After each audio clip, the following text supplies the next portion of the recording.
آپ کے سامنے ان تمام کیسز کی ڈیٹیل رکھوں گا جو عمران خان صاحب کو، ان کی پارٹی کو، ہمارے ورکر کے ساتھ جن کیسز کے اندر ناانصافیاں کی گئی ہیں۔ نمبر 1،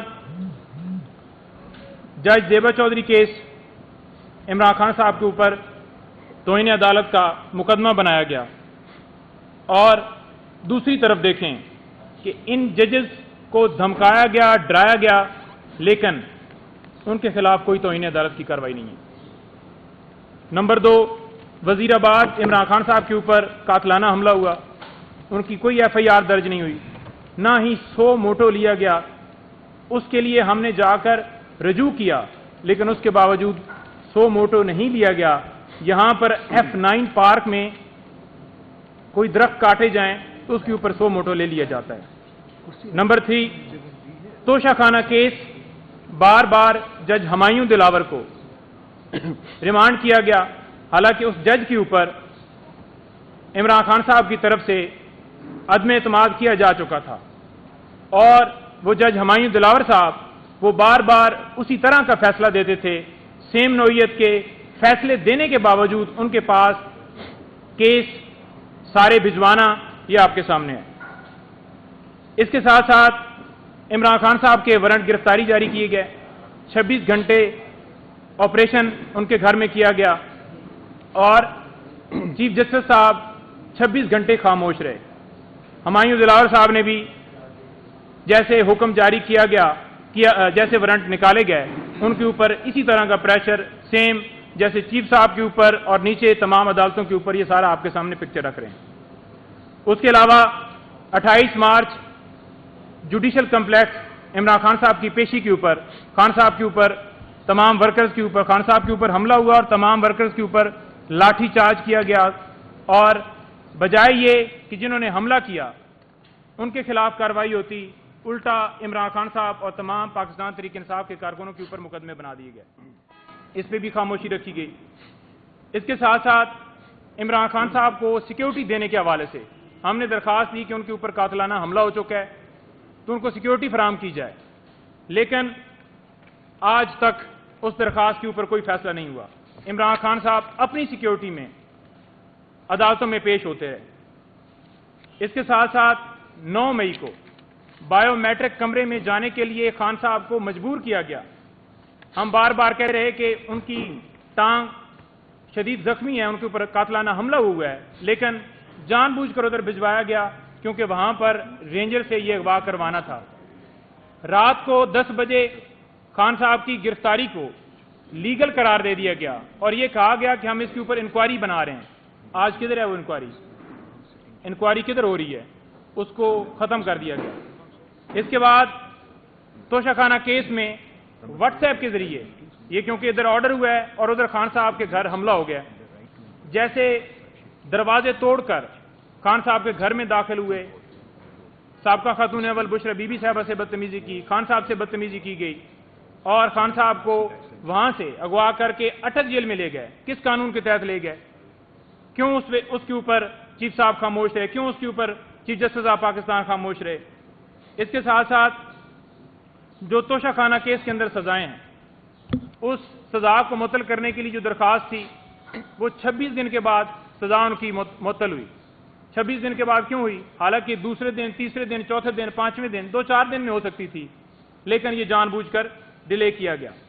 اس کے بعد سائفر کیس کو لٹکایا گیا، پھر فیصلہ محفوظ کر لیا گیا، اور فیصلہ محفوظ کرنے کے بعد خان صاحب کی جو درخواست تھی ضمانت کی، وہ ضمانت کی درخواست خارج کر دی گئی۔ اس کے ساتھ ساتھ سائفر کیس میں مقدمے کے اخراج کے لیے ہم نے درخواست دی تھی اسلام آباد ہائی کورٹ میں، اس کو بلا وجہ جو ہے وہ لٹکایا گیا اور نہ ہی اس کے اندر اسٹے دیا گیا۔ اس کے بعد طاہر سپرا صاحب کے پاس 6 ضمانت کی درخواستیں تھیں۔ اسلام آباد ہائی کورٹ میں ہم نے رجوع کیا کہ وہ درخواستیں ٹرانسفر کی جائیں، ہماری درخواست منظور نہیں ہوئی۔ کوئی بھی بندہ جس کو کسی جج کے اوپر عدم اعتماد ہوتا ہے وہ درخواست دیتا ہے تو اس کی درخواست سنی جاتی ہے۔ چیف جسٹس آف اسلام آباد ہائی کورٹ ان کو درخواست دی کہ آپ ساری درخواستیں اپنے پاس رکھتے ہیں، لیکن ان کو یہ کہا گیا کہ آپ کوئی بھی عمران خان صاحب کا مقدمہ نہ سنیں، لیکن پھر بھی انہوں نے کہا کہ آپ کی درخواست یہ ریجیکٹ کی جاتی ہے اور میں تمام مقدمے اپنے پاس سنوں گا۔ 130 سے زیادہ درخواستیں اسلام آباد ہائی کورٹ میں چیف جسٹس نے اپنے پاس رکھیں۔ کس وجہ سے رکھیں؟ اس وجہ سے رکھیں کیونکہ دوسرے ججز وہ اس طرح کے لیٹر لکھ رہے تھے اور کہہ رہے تھے کہ ہمیں دھمکایا جا رہا ہے اداروں کی طرف سے، لہٰذا انہوں نے کہا کہ میں اپنے پاس ہی رکھوں اور ان کو لٹکاؤں اور ان کے اوپر فیصلے جو ہے اپنی مرضی سے دوں۔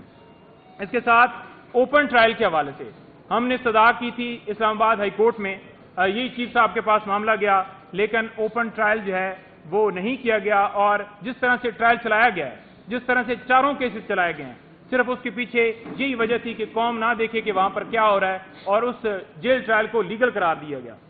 اس کے بعد القادر اور توشہ خانہ نیب کیسز میں پہلے اس کے اندر جو ہے وہ لیٹ سنوائی کی گئی، اور جب نیب نے غلطی تسلیم کر لی کہ انہوں نے آ کر کورٹ کے اندر غلط بیانی کی ہے، اس کے باوجود نیب کی غلطی کے باوجود ہماری درخواست جو ہے جس میں ہم نے یہ کہا تھا کہ عمران خان صاحب کی جو درخواست ہے وہ قبول کی جائے، جو ریجیکٹ کی گئی تھی اس کو بحال کیا جائے، وہ ہماری درخواست خارج کر دی گئی۔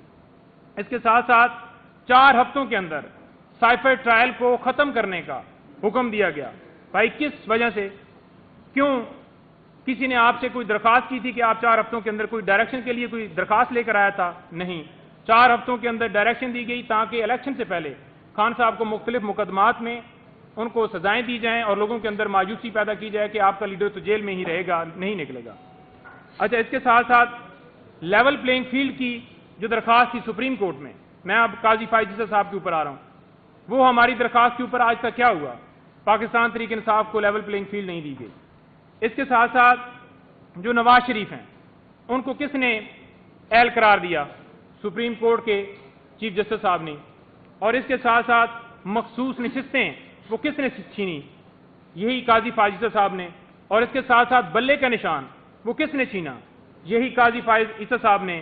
سویلین کا ملٹری ٹرائل ہو رہا ہے جی، پہلے اس کے اوپر حکم امتناع جاری ہوتا ہے اور پھر حکم امتناع جو ہے وہ ختم کر دیا جاتا ہے۔ کسی قانون، کسی آئین کے اندر سویلین کا ملٹری ٹرائل نہیں ہو سکتا۔ جب دوسری عدالتیں موجود ہیں تو پھر کیوں ملٹری ٹرائل کروایا جا رہا ہے؟ راجہ سلطان سکندر کی پشت پناہی کون کر رہا ہے؟ کون اس کو جو ہے پروٹیکشن دے رہا ہے؟ کیوں نہیں 90 دن کے اندر الیکشن ہوئے؟ کیوں نہیں اس کے اوپر 100 موٹو لیا گیا؟ سائفر کے حوالے سے جوڈیشل کمیشن بنانے کی درخواست کی گئی، کیا ہوا؟ ہم نے یہ کہا کہ جو ملک کے اندر دھاندلی ہوئی ہے اس کے اوپر کوئی نوٹس لے لے، بنیادی حقوق کی خلاف ورزیاں ہوئی ہیں اس کے اوپر ہماری درخواست گئی، لیکن اس کے اوپر بھی کوئی نوٹس نہیں لیا گیا۔ جہاں پر غیر ضروری معاملات ہوں وہاں پر نوٹس لے لیا جاتا ہے، لیکن صرف اور صرف ہم ٹارگٹ ہیں۔ اب میں شعیب شہین صاحب کی طرف آپ کی جو ہے وہ ان کی طرف لے کے جاؤں گا، وہ بتائیں گے مزید کیسز کے حوالے سے، نیاز اللہ نیازی صاحب، اور پھر اس میں ساری ڈیمانڈ بھی رکھیں گے۔